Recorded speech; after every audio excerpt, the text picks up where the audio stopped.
नमस्कार, मैं हूं आमिल बेग। आप देख रहे हैं सिटी बुलेटिन न्यूज़। पेश हैं आज के प्रमुख समाचार। अयोध्या के राम मंदिर में रामलला की प्राण प्रतिष्ठा के बाद पहली बार 14 कोसी परिक्रमा आयोजित होने जा रही है। इसके लिए योगी सरकार और जिला प्रशासन ने पूरी तैयारी की है। परिक्रमा को लेकर सुरक्षा व्यवस्था को लेकर विशेष तैयारी की जा रही है।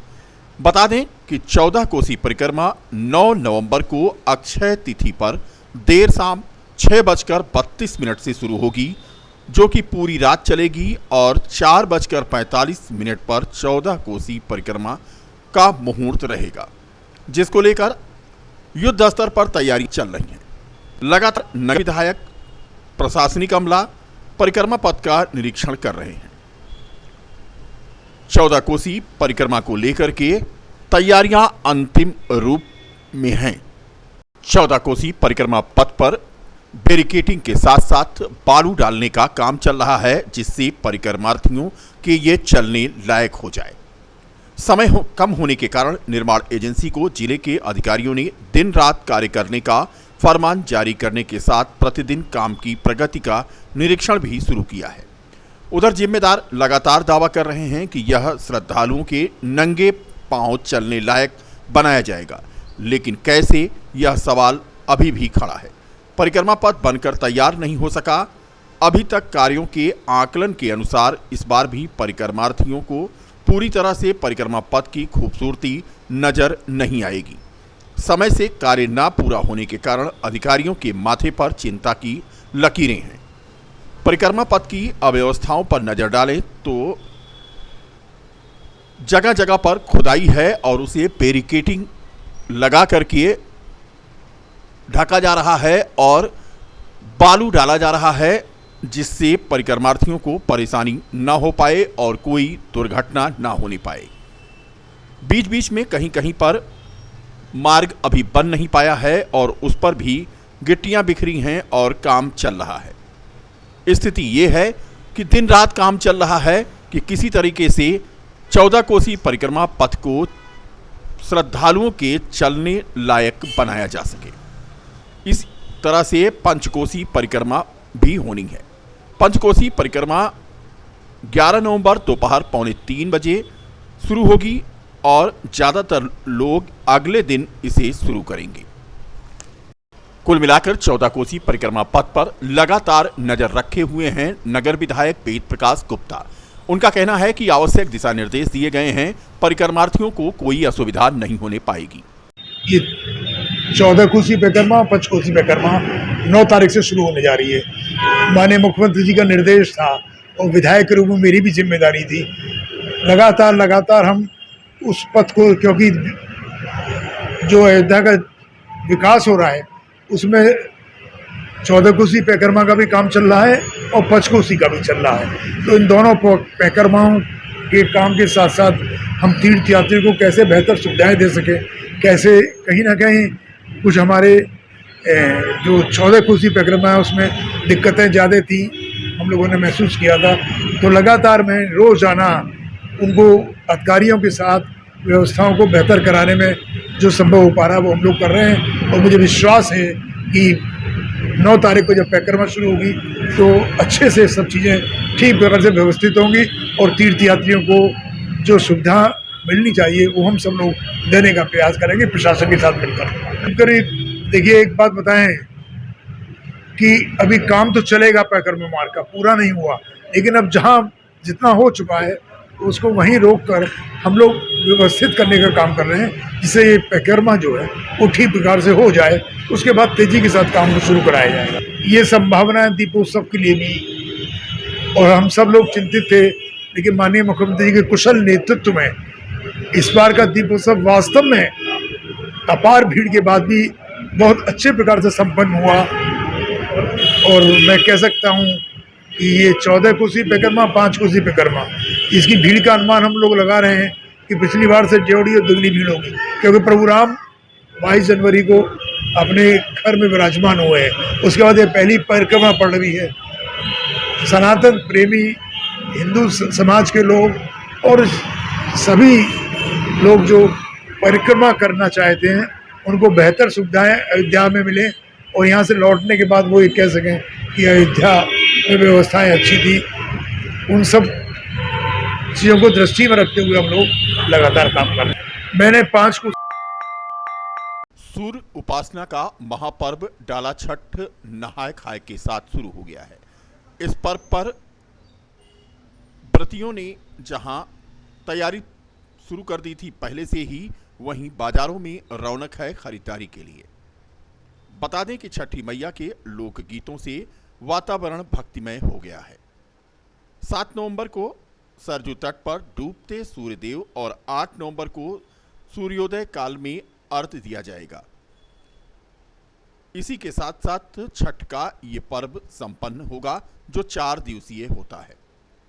बाजार में रौनक है। छठ पूजा से संबंधित सामग्री खरीदने के लिए बड़े पैमाने पर व्रती महिलाएं उमड़ रही हैं।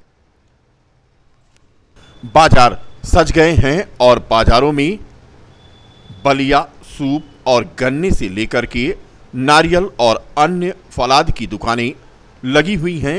श्रद्धालुगण पूजन के लिए बांस से बने सूप और डलिया के अलावा मौसमी फल की खरीदारी कर रहे हैं। इसके अतिरिक्त नए वस्त्रों की भी खरीदारी देखी जा रही है। बता दें कि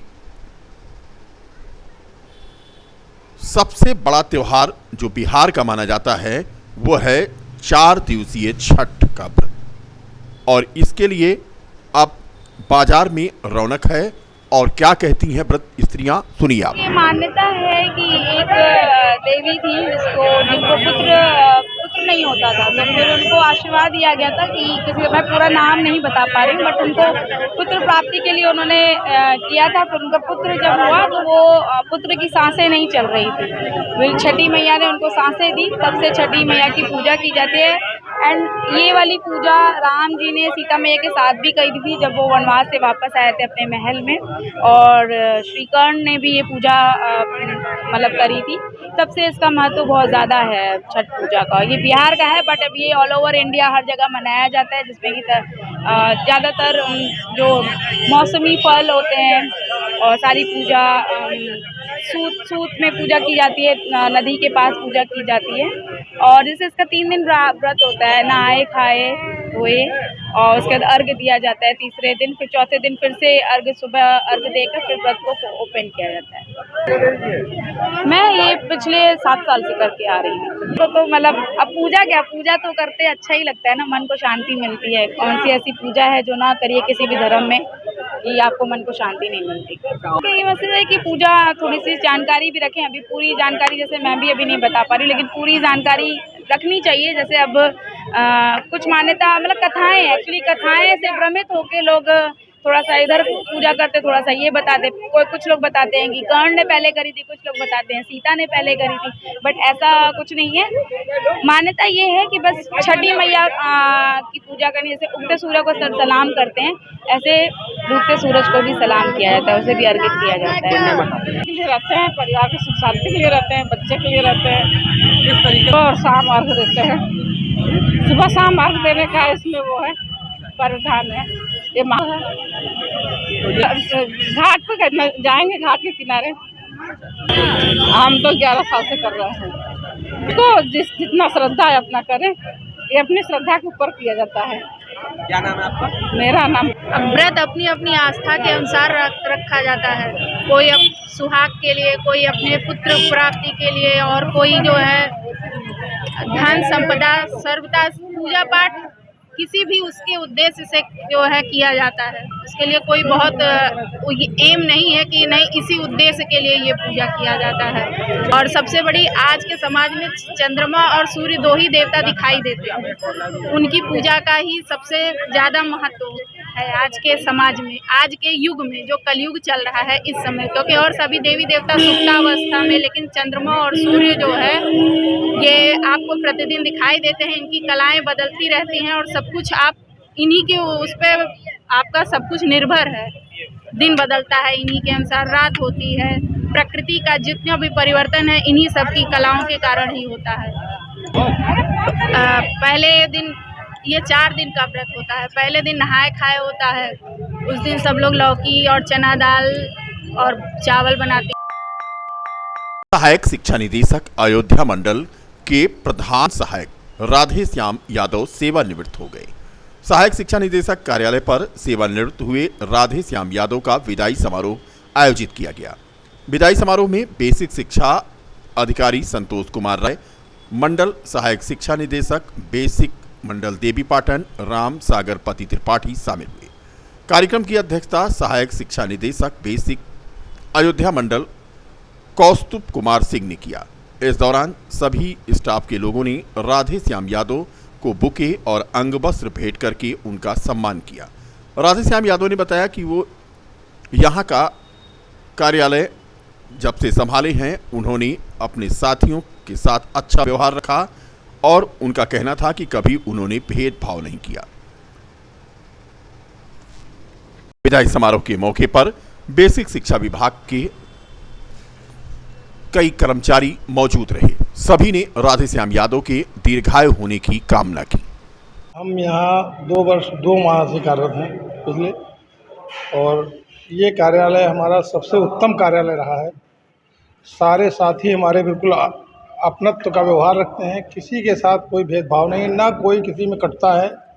और हमारे दोनों एडी साहबान बिल्कुल घर जैसे, गार्जियन जैसे, पिता तुल्य, सारे मतलब सारा संरक्षण देते थे। और कोई भी हम लोग कहे काम कोई कभी ना नहीं किया।